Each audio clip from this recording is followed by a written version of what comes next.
The water shortage being suffered by this small island off the coast of mainland China could have a global impact. Well, hi everybody, Huples cat and of course Wolfie Terrier, fresh from his dental surgery. I don't think he'll sit here that long, but anyway, we'll see how he goes. This video is basically a video about climate change, but it's about the effects of climate change on water supply, specifically in a country called Taiwan. It used to be part of China and is off the mainland of China, and you may have heard of it in terms of China versus America versus Australia versus Japan, posturing down in the South China Seas. It has a lot of interesting issues for me, because I'm interested in climate change. If you're not interested in climate change because you choose to disbelieve the science behind it, that's fine. There will be a little bit of supportive evidence, but not a huge amount. What the video basically is about is to raise awareness of instabilities in the supply chain, because Taiwan is absolutely critical for almost everything that we use in modern society. Taiwan's reservoirs, normally fed by summer rains and typhoon storms, lie parched, producing the worst drought in more than half a century.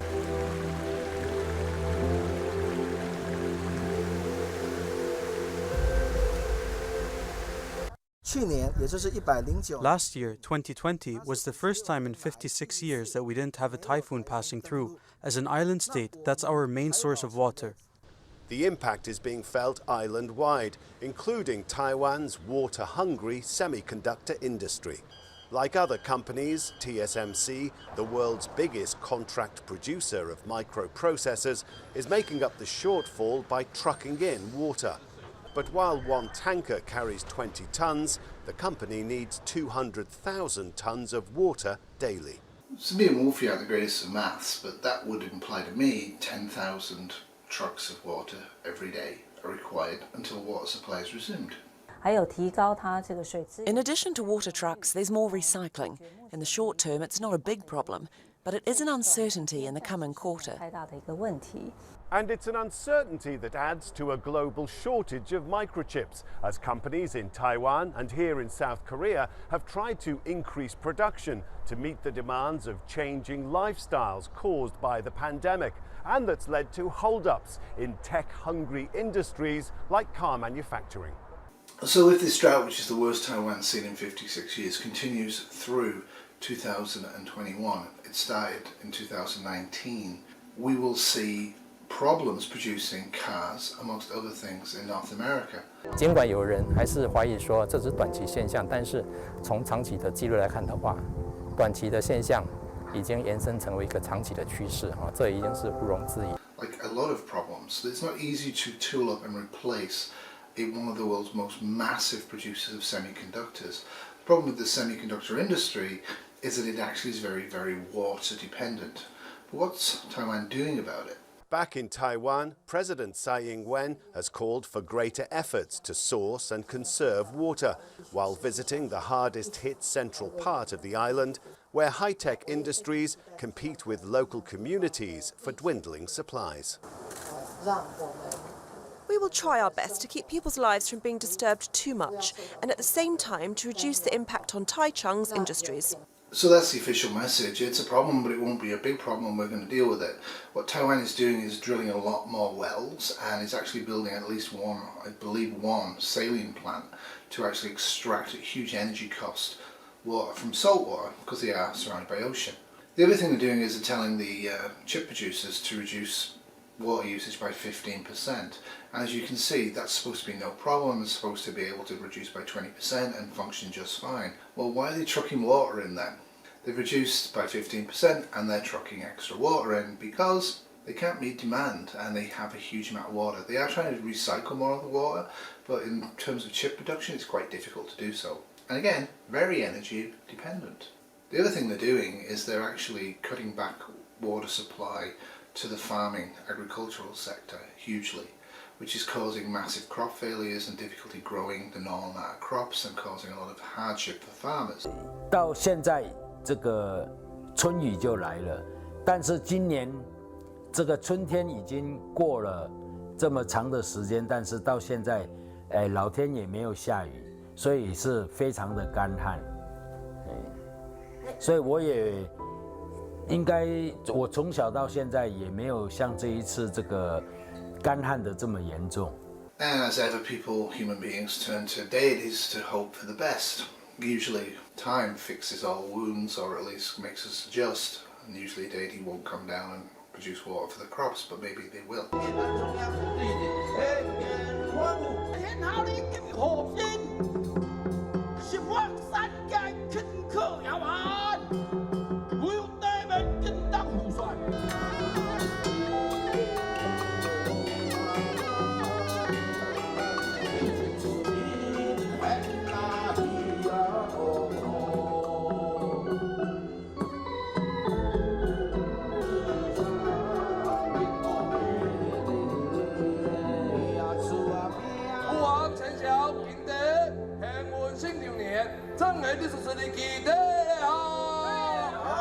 There is another thing they're doing.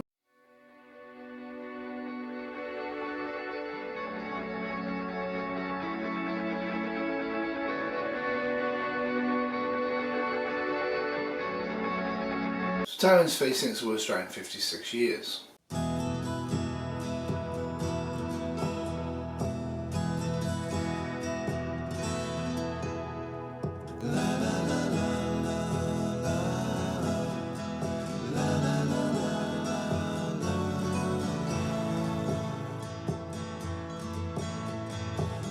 Yeah, 2/3 of the entire Earth's capacity to produce silicon chips to power things like GoPros, wristwatches if you wear them, cell phones, most modern cars, and the electronics inside the engine, which is more critical than the audio system, and a whole bunch of other things including kettles and a whole bunch of things, elevators, ventilators, a whole bunch of issues, IV pumps, need these chips. And because people are staying at home, they're blaming us all for staying at home, for buying more electronic goods to play with at home, therefore there's a chip shortage. I'm not quite sure I buy that in its entirety. I'm sure it's been a bit of an effect. There's also been a quite large depressive effect in consumer buying because of COVID. Clearly, if we lose 2/3 of our capacity, or almost all of that, due to drought in Taiwan, we're going to notice, and we're going to notice like a few months to a year later.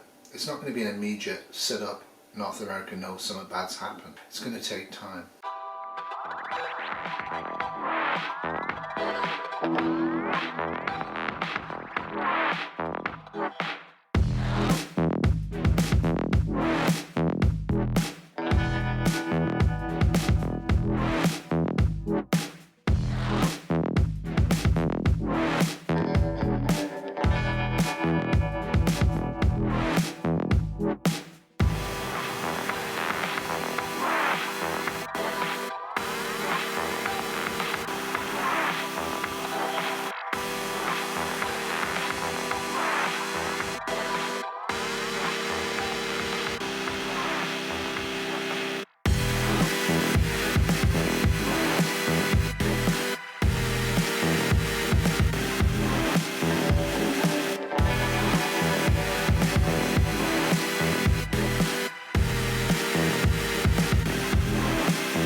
So Taiwan is traditionally one of the greatest, wettest places of the earth, and they usually use twice as much water a year for average as the average United Kingdom citizen uses. And of course, that needs extraordinary measures. But one of the things a lot of people are not saying is what those extraordinary measures are, and I think that's one of the really key factors here, is that what the government's doing is really key for how we prep. Whether you understand climate change science or you just choose to disbelieve it and believe something else about natural cycles or whatever, the truth is, with the large number of people we have on the planet consuming more and more and more, water is vital for that consumption and also for keeping the people alive and fed. So as water stocks are not growing on the planet, they're the same, they're static. What we're doing is we're trying to desalt the oceans to actually produce fresh water, and that's a huge, huge power drain. I'm doubtful it can be done on scale, but people are trying to do it, and certainly the extremely rich countries of the world, like the Arabian states, can do it on large scale in the short term.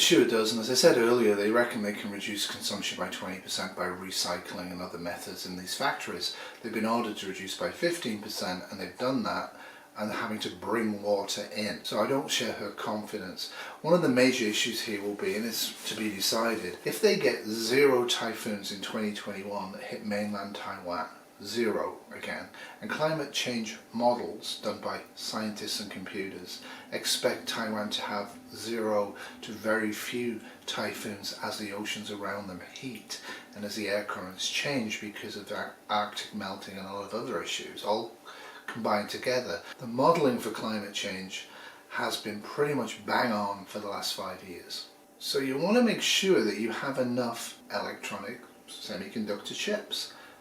What that means for me and you is we need to make sure we have redundancies for several years or more in key electronic devices that we need. This would include battery banks, solar chargers, and a whole bunch of other issues that preppers normally would like to have, but usually will only have one because of cost. The cost will rise dramatically of the chips as they become short, and then eventually it will be declared a national emergency and all the chips will be directed for the military or healthcare, but not for you and not for me. Now, of course, if they have a lot of typhoons this year, the problem goes away and humanity won't spend any money or worry about it until it happens again. Climate change models suggest it will happen again. But there's also another issue here that we need to really think about in terms of global security. 15 Chinese military aircraft entered the southwest portion of Taiwan's Air Defense Identification Zone on Wednesday, April 7th, according to Taiwan's Ministry of National Defense, marking the 5th consecutive day in which such incursions have taken place, while a Chinese carrier flanked Taiwan to the east. Taiwan's Air Force responded to the maneuver by scrambling warplanes of its own and warning off the Chinese aircraft, as well as issuing radio warnings and mobilizing air defense systems. At the same time, however, China also encroached on Taiwanese territory in the opposite direction. As reported by Reuters, the Chinese aircraft carrier Liaoning and its escort ships were sailing north of Taiwan through the Miyako Strait, a stretch of ocean that sits between Taiwan and the Japanese island of Okinawa. In response to this maneuver, the U.S. sailed the guided missile destroyer USS John S. McCain through the Taiwan Strait between China and Taiwan. Elsewhere, in what CNN described as a part of its routine operations, the U.S. Navy sent the USS Theodore Roosevelt aircraft carrier and its escort ships through the South China Sea on Sunday. Of course, changing in waterfall and rainfall patterns doesn't affect the entire globe. Anyway, if you like this video, give me a thumbs up. If you didn't like it, give me a thumbs down. Tell me why. If you've got anything else you want to discuss on this topic, say below. I'm not going to get into a whole bunch of why climate change isn't real to you discussions, or how you know for a fact that climate change doesn't exist because X, Y, and Z have told you it's not true. Climate change just means that the temperature of the globe, the land mass and the ocean mass, and the amount of ice on the planet is changing as the atmosphere changes. And it's quite clear what is going on. It's quite simple what is going on. It's also quite clear that the cause is me. Maybe you don't think it's you, but I think it's you.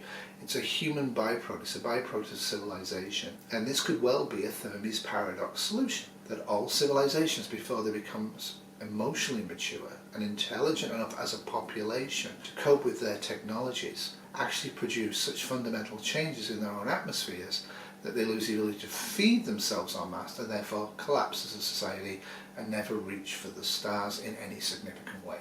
I hope that's not going to happen to humanity. I would like us to reach for the stars. I'd like us to become an interstellar species. I have my doubts, and that's why, of course, I'm a prepper.